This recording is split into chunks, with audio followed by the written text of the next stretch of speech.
మీకు ప్రభుత్వాలతో కంపెనీలు ఎప్పుడు కూడా మెమరాండమ్ ఆఫ్ అండర్‌స్టాండింగ్స్ అని రాసుకుంటాయి. అవగాహన ఒప్పందాలంటాం. ఈ మెమరాండమ్ ఆఫ్ అండర్‌స్టాండింగ్స్‌ని చూపించి ప్రభుత్వాలు కోటాను కోట్ల పెట్టుబడులొస్తే మాత్రం డబ్బా కొట్టుకుంటా ఉంటాయి. ఆ ప్రభుత్వం కేటీఆర్‌ది కావచ్చు, రేవంత్‌ది కావచ్చు, చంద్రబాబుది కావచ్చు, రాజశేఖర రెడ్డిది కావచ్చు, వైఎస్ జగన్మోహన్ రెడ్డిది కావచ్చు, నల్లారి కిరణ్ కుమార్ రెడ్డిది కావచ్చు, ఎవరిదైనా కూడా ఎంఓయూలు చూపించి ప్రజలకి ఇన్ని కోట్లొచ్చేస్తున్నాయని వాళ్ళకి ఉంటదిగా పక్కన బాకా కొట్టే మీడియా. ఆ మీడియా కూడా హడావుడి చేస్తుంటది. దీనికి ఒక్కొక్కళ్ళు పోటీ పడుతూ ఉంటారు అబద్ధాలు చెప్పడం. నిజానికి మెమరాండమ్ ఆఫ్ అండర్‌స్టాండింగ్ అంటే పెడదాం అనుకుంటాము, వచ్చి చెక్ చేస్తాము అని సంతకం పెట్టడం. ఒకవేళ వర్కౌట్ అయితే ఇన్ని కోట్లు పెడతామని చెప్పడం. అందులో 95% జరగవు. 50 70,000 కోట్లు పెట్టుబడులు మెమరాండమ్ ఆఫ్ అండర్‌స్టాండింగ్ జరిగిందనుకోండి. ఒక 10 కంపెనీలు ఒక రాష్ట్ర ప్రభుత్వంతో.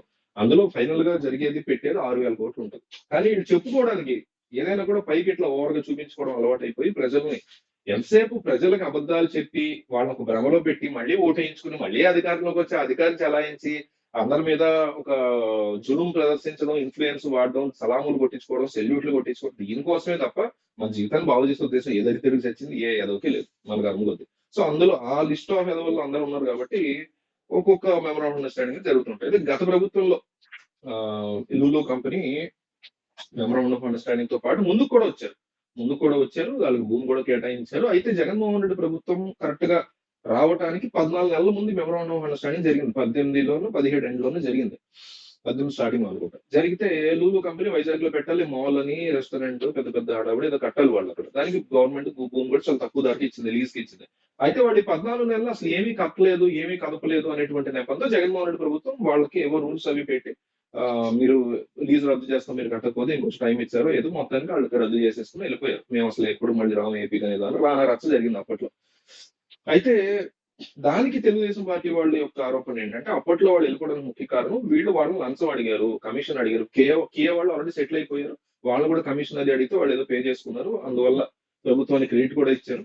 మోస్ట్ రెస్పెక్టెడ్ సర్నేమ్ ఏదో ట్రోలింగ్ ఉంటుంది దాని మీద. అట్లా వాళ్ళు ఏదో లెటర్ రాశారు. సో అట్లాగే వీళ్ళని కూడా ఏదో ప్రెషరైజ్ చేస్తే వాళ్ళు ఇంకా కట్టలేదు కదా, ఇప్పుడే కట్టక ముందే వీళ్ళు ఇంత పీక్ తింటున్నారు, కట్టిన తర్వాత ఏమవుద్దా అనేసి వాళ్ళు పారిపోయారని తెలుగుదేశం పార్టీ యొక్క ఆరోపణ. సో వాళ్ళు ఇప్పుడు మళ్ళీ వచ్చారు.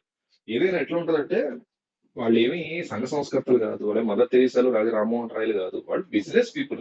వాళ్ళు ఏంటి, వాళ్ళు అల్టిమేట్ గా ఏం కోరుకుంటారు, తమకి డబ్బు వచ్చేటువంటి, తమను సపోర్ట్ చేసేటువంటి, తమ దగ్గర తక్కువ కమిషన్లు తీసుకొని లేదా ఇన్ఫ్లుయెన్స్ తక్కువగా వాడుకొని తమ ఎత్తినెక్క ఆడకుండా ఉండేటువంటి ఒక ప్రభుత్వాన్ని వాళ్ళు ఎంచుకుంటారు.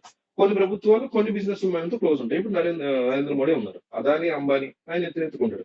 రేపొద్దున గతంలో సోనియా గాంధీ ఇంకొకడు ఉన్నప్పుడు టాటా బిర్లాని ఎత్తుకున్నారు. రేపు మళ్ళీ ఒకవేళ దేశంలో కాంగ్రెస్ వస్తే ఇంకొకళ్ళు ఎవరినో ఎత్తుకెట్టుకుంటారు. లేదా ఆల్రెడీ మోడీ ఎత్తుకున్నాడు కదా నెత్తిన, మళ్ళీ వేరే వాళ్ళని ఎత్తుకోవడం ఎందుకు లేదు, అదాని అంబానీని ఎత్తుకుంటారు. ఇప్పుడు రేవంత్ రెడ్డి ఎన్ని బూతులు ఇచ్చినా అదానితో చేస్తున్నారు. అట్లా ఉంటుంది. రాజకీయ నాయకులు తెల్లారిన దగ్గర నుంచి వీళ్ళ కాన్సెప్ట్, వీళ్ళ మెంటాలిటీ ఏంటంటే అల్టిమేట్ గా ఓటు రావాలి, ఓటు కోసం డబ్బు ఏమైనా ఉంటే సంపాదించుకోవాలి తప్ప మనకు చేసే మంచి ఉంది అంతే తప్ప ఈ లూలు వ్యవహారం అయినా అంతే.